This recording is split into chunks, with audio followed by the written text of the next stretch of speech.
again, I'm the dietitian here on campus, and this is Ken, the director of dining here on campus, back by popular demand. We're going to talk a little bit today about mason jar salads, and then we're going to give you the opportunity to make one of the two that we're making today. I'm going to just talk a little bit about, generally nutrition-related things, and Ken's going to be giving us some tips on salad dressings. So the first thing, has anyone ever made a mason jar salad? Does anyone bring them to lunch? Nice. Oh, is it on? Sorry. Well, the benefit of making things in a mason jar is, does anyone know?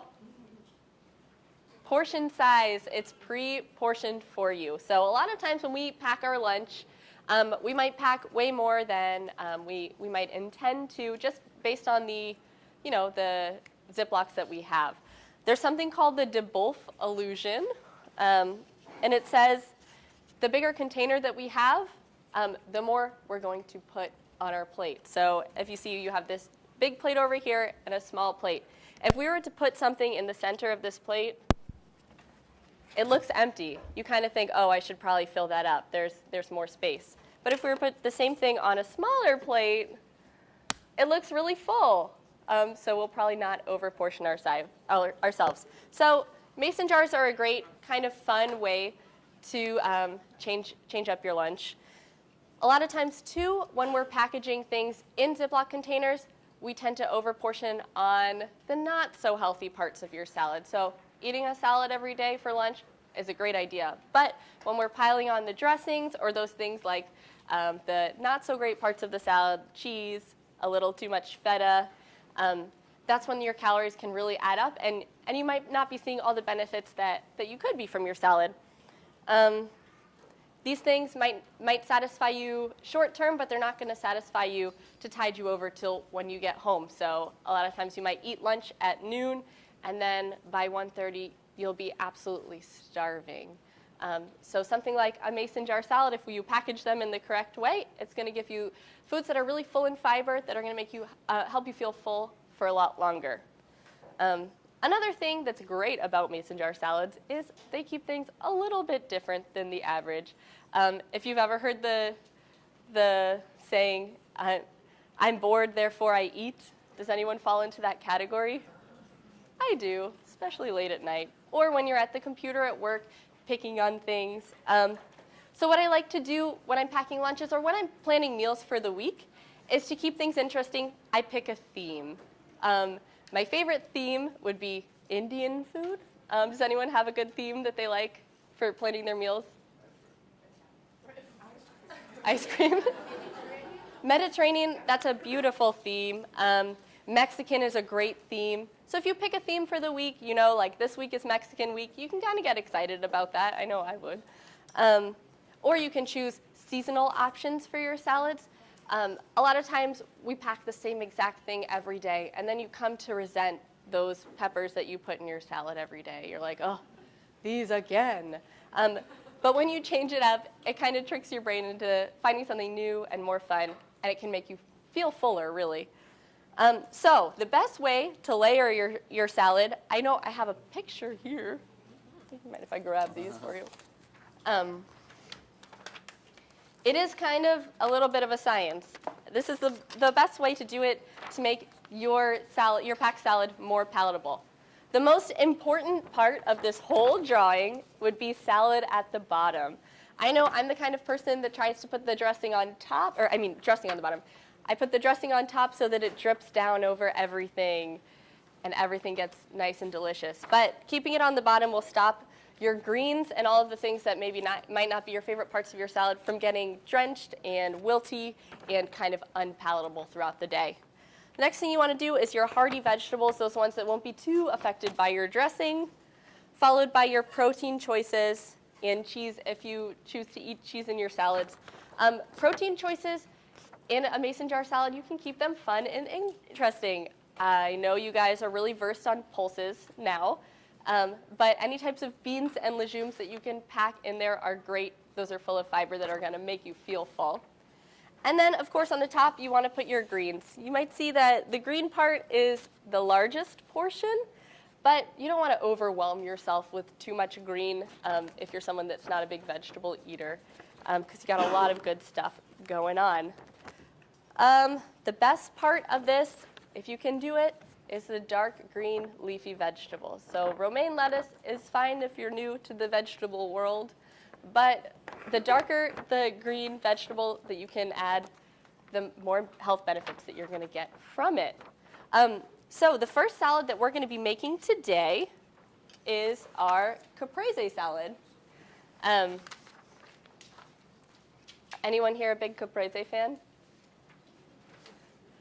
So what we're doing a little different in this salad is adding in pasta. So it kind of makes it feel a little bit more filling, but because your jar is only so big, you're really not going to you're not going to eat that much of the pasta, that many carbohydrates included in your meal.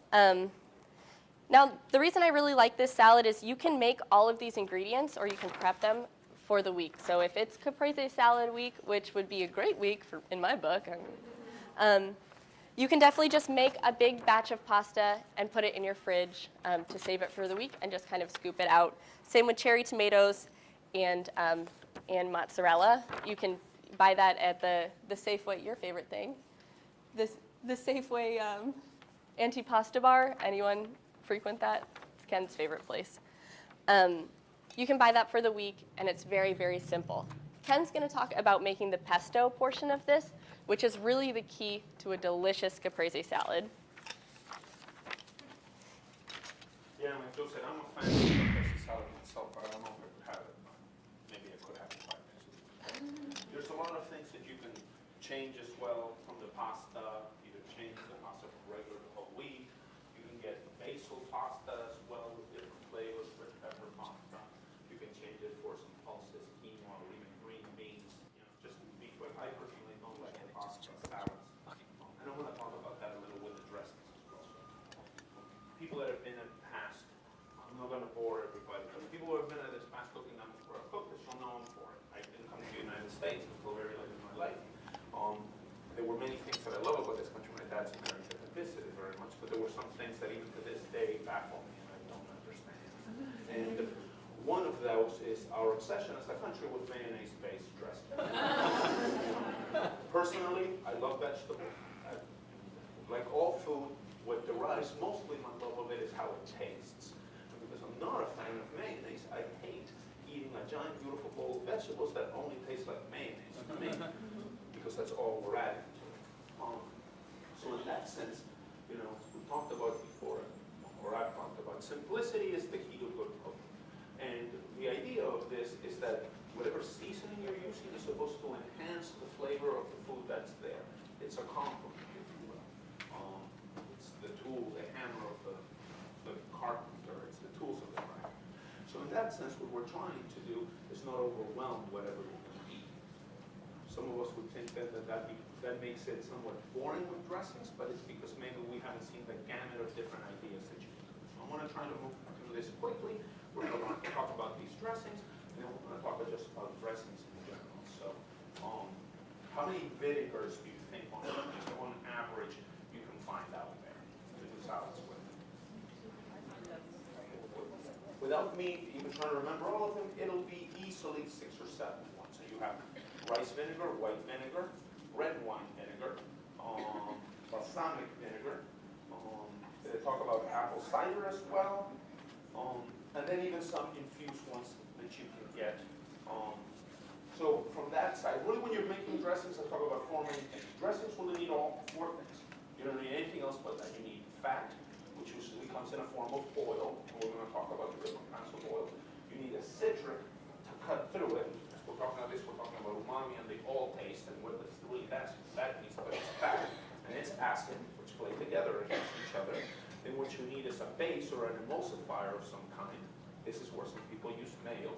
This is where I want to try to talk about how we can do that with natural ingredients that don't add fat and don't mask the taste, but instead aggregate to the taste.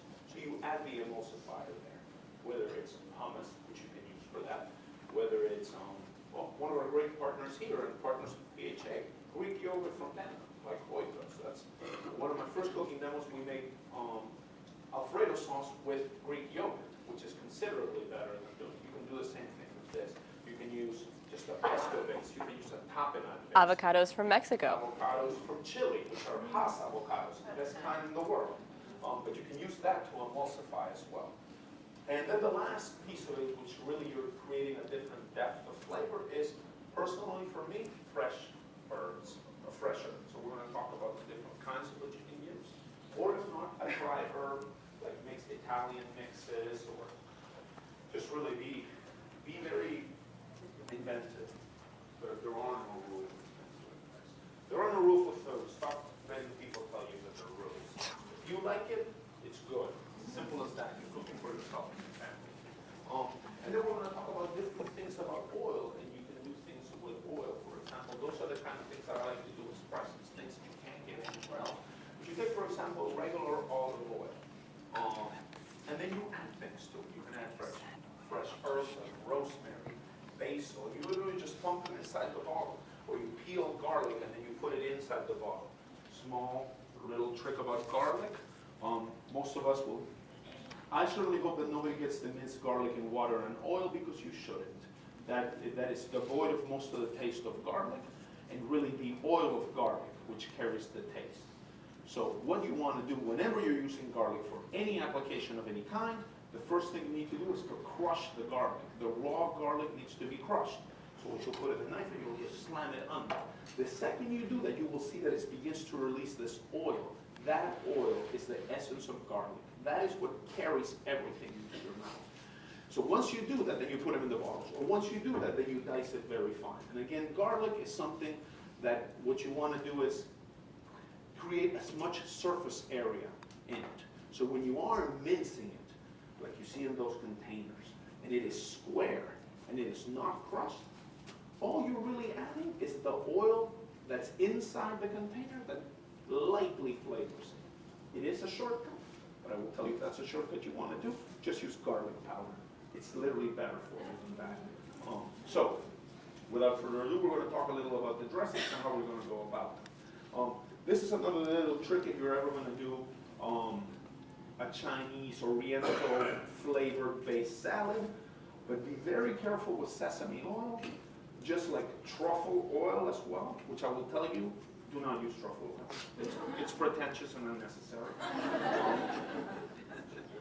But sesame oil is marvelous. It imparts taste across any food that you're using very evenly but very strongly. And if you heat this, it becomes massively overwhelming.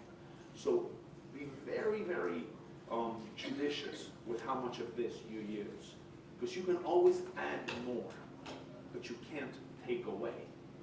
Then what it becomes is you're going from making a small container of dressing for us to eat to making a larger bucket of it, which will not hold well. Bulk dressings that don't have mayonnaise on it will not hold well. Large mayonnaise-based dressings will hold well because they taste only like mayonnaise. So we're going to talk about a little about making actual pesto. We will try to do this a little fast because I already have some pesto made, but pesto. Fresh basil. I personally like to put mint in it. I like to put cilantro in it. You know, the more fresh herbs, the better. So we'll make a little bit of it.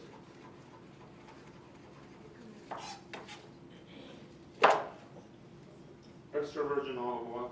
Okay, dressings. Anybody want to guess what parts? Because again, basic measurements. How many parts oil? 1.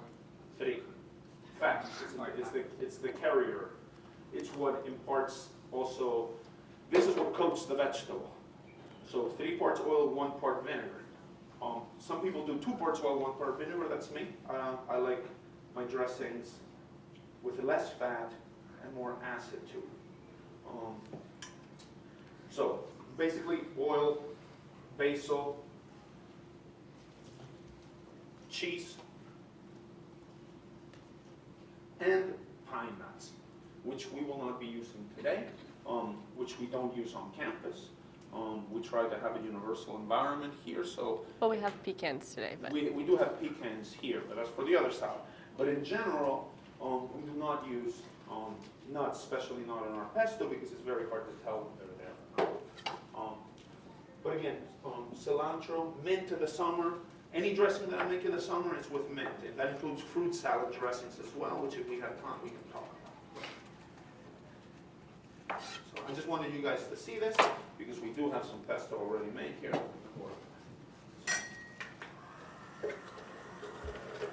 Does anyone own an immersion blender? Nice. It's Ken's favorite kitchen toy. It is not my favorite. Which is your favorite? I don't know. I'll tell you why I joke around about these. Immersion blenders, when we do some industrial kitchens, are maybe 6 times the size. So they're basically this big from the ground up.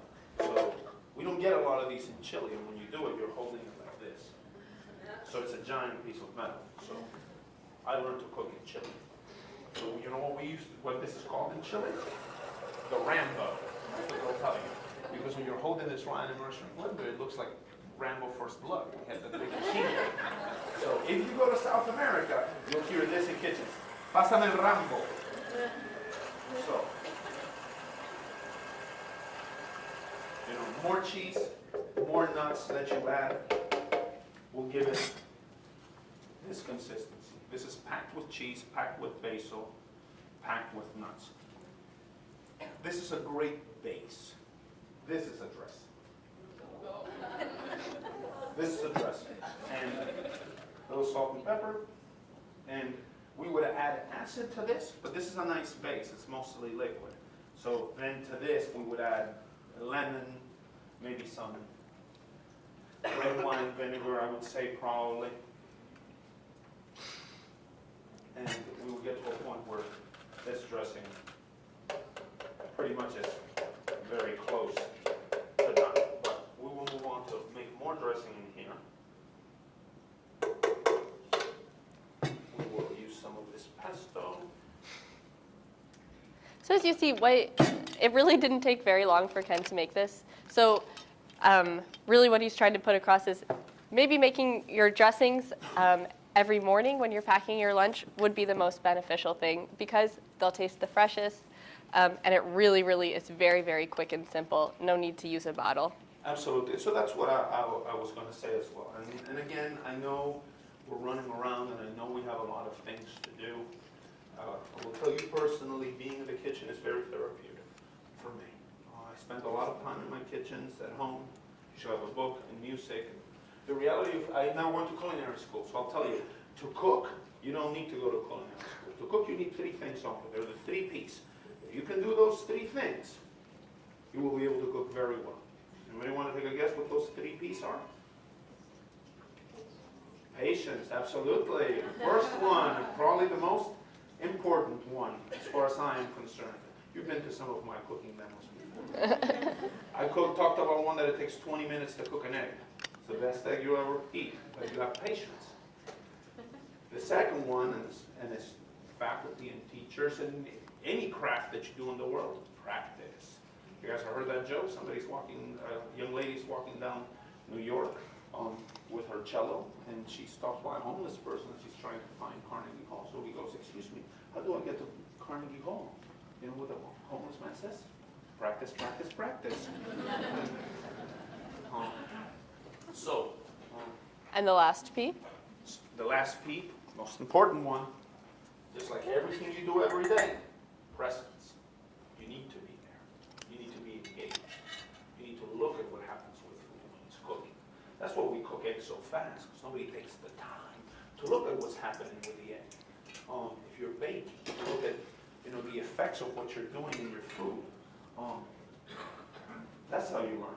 And that's really one of the big pieces about the kitchen, to just unplug from everything else. When you're sitting in the kitchen cooking with someone, you're not doing some activities that I like to call very selfish, but fine. I love to read, but reading is a selfish activity. You're on your own. You're not talking to anyone else. But in the kitchen, it's different. It's a place to share.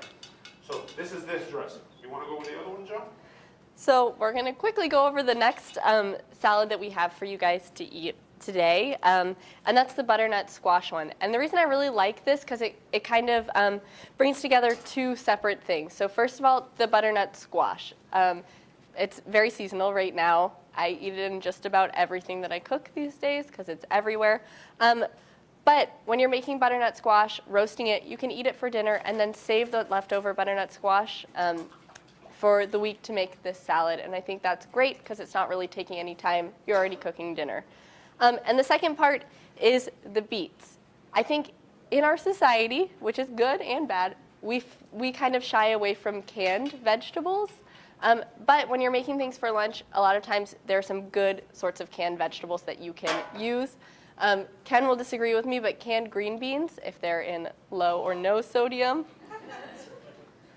are a very quick, easy thing to have around. Same with artichoke hearts are really great for salads.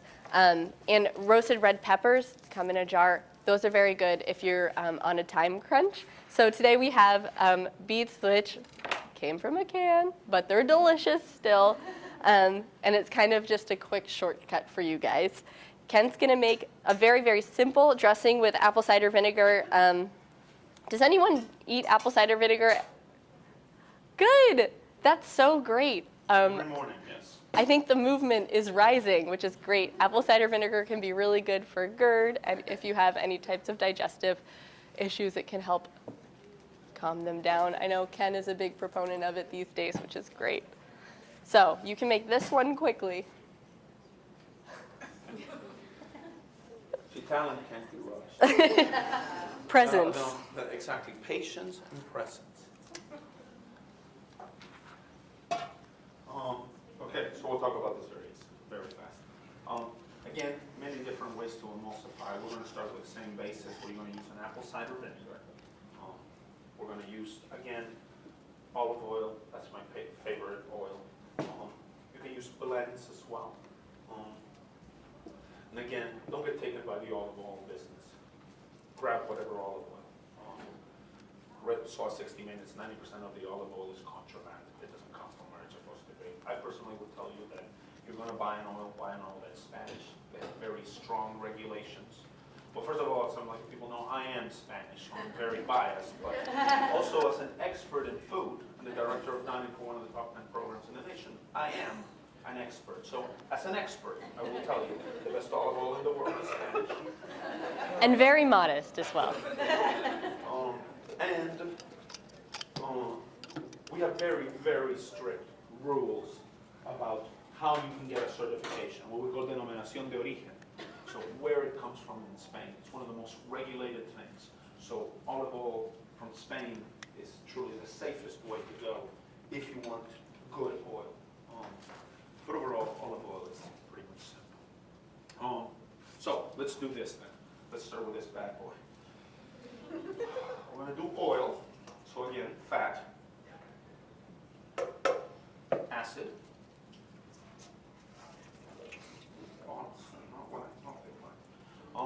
okay, so different things. This is a dressing that we can sweeten up a little. Why? Because we're using apples. It's already kind of sweet. This also will help us an emulsifier of sorts. Honey, brown sugar. Any preference? Okay, good. That is my preference as well. And fresh herb then is what I would talk about here. In the running around, we didn't get it, but if we're talking about apple cider vinegar, we're going to be using pecans. We're going to be using apples in this salad as well. And knowing already that we began with the whole concept of everything is right, what could we put in here if we're talking about seasonality? What goes good with apples and food? Cinnamon, of course. A beautiful cinnamon stick would be great here. Or powdered cinnamon, or nutmeg, or cloves. It gives it a deepness of flavor, a lasting follow-through. But it doesn't take away. It complements. I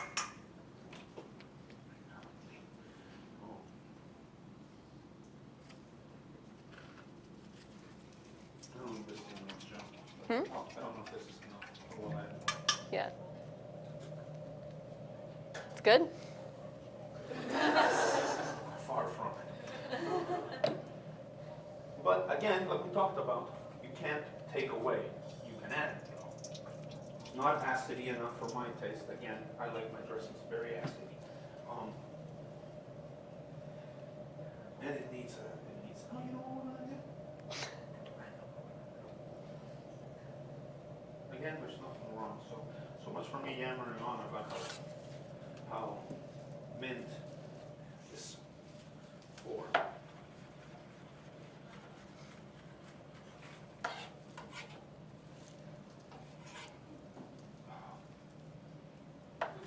Smells so good.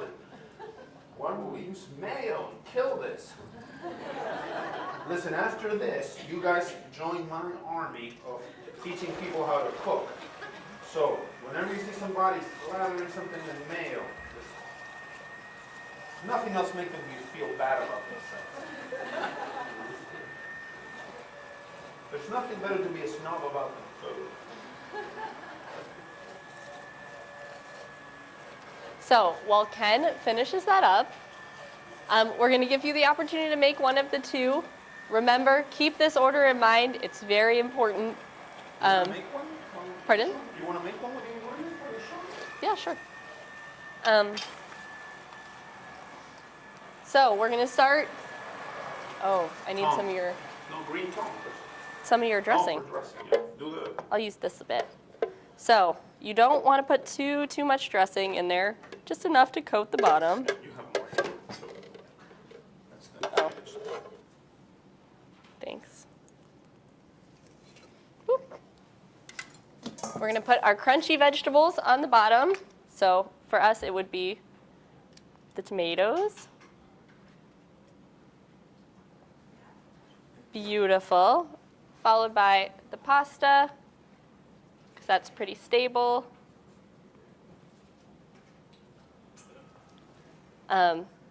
Then your protein sources, so they're not really touching the dressing. Delicious. And then you're going to pack in the greens on top. Now, doesn't that look like a lovely thing to take to lunch with you? I know my coworkers would be jealous. Yeah, and you can also talk about adding hummus in there. Things like Oh, yeah. Tzatziki when you're doing Greek salads. Yeah, so whatever theme that you have for the week, Mediterranean would be a great one for this one. You can have it ever-changing with the seasons. But very quick, simple thing for you to do in the morning to taste really fresh and delicious. Leah, how do you want to? Oh, yeah. Oh, these ones are the 8-ounce ones, I think. Pint.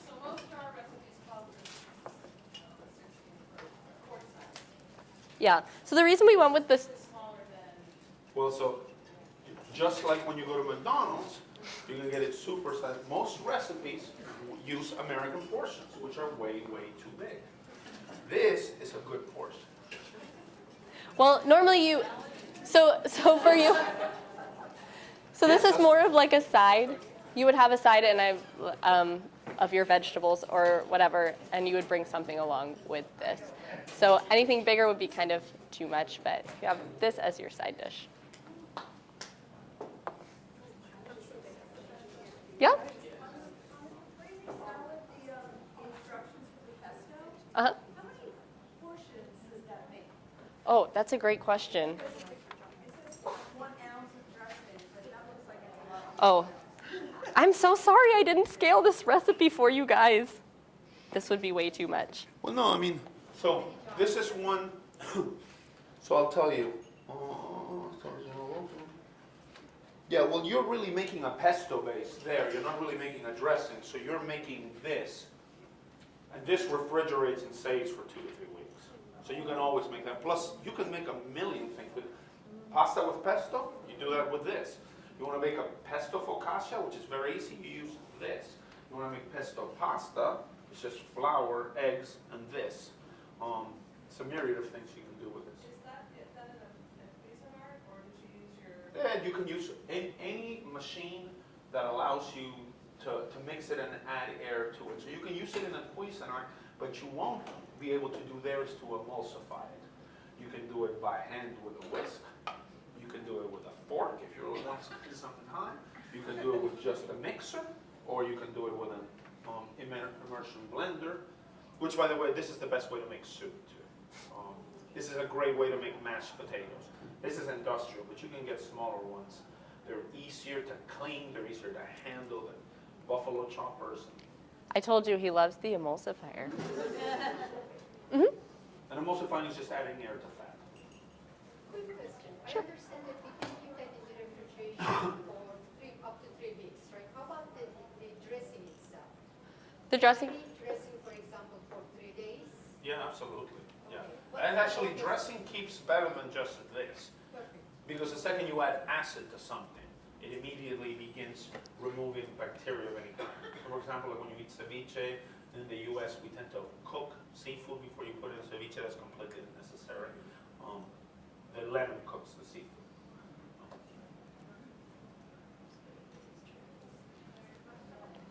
A little off topic, but what do you mean by buffalo shredding? Oh, a buffalo chopper is like a, what do you call this? The Cuisinart, the little ones you have? Yeah. Imagine one that's this big. That's called a buffalo chopper.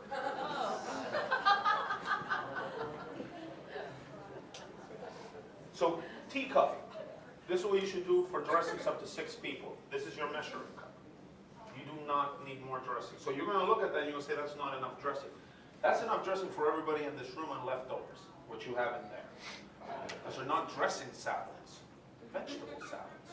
But this should feed 6 to 8 people, halfway through only.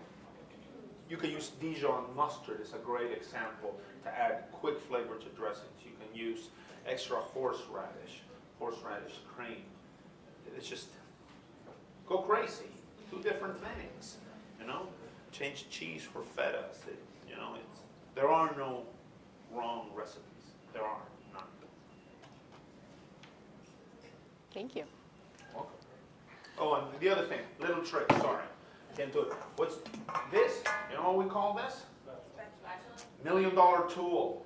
That's what it is in the kitchen. You know why? Because this is a dressing container that I've used this. This is a dressing container where I haven't. When you cook 10,000 meals a day, like we do at AU Dining, this adds up. You use it for a year, you save $1 million. That's what this is. It's $1 million tool. It'll help you at home as well. Don't open a can of tomato and throw it away. You should probably wash it first and recycle it. That's what I do. But before you do that, take one of these. If you want to make anything, you should have these. If you want to do anything in a bowl, and you don't like to throw money away, use this. And if you want to throw money away, use this, and then take a $5 bill and throw it in the garbage. You know, because you can feel good about yourself about not wasting food if you want to waste your hard-earned cash. Or better yet, give it to a charity that are really going to need it in this next 4 years. On that note,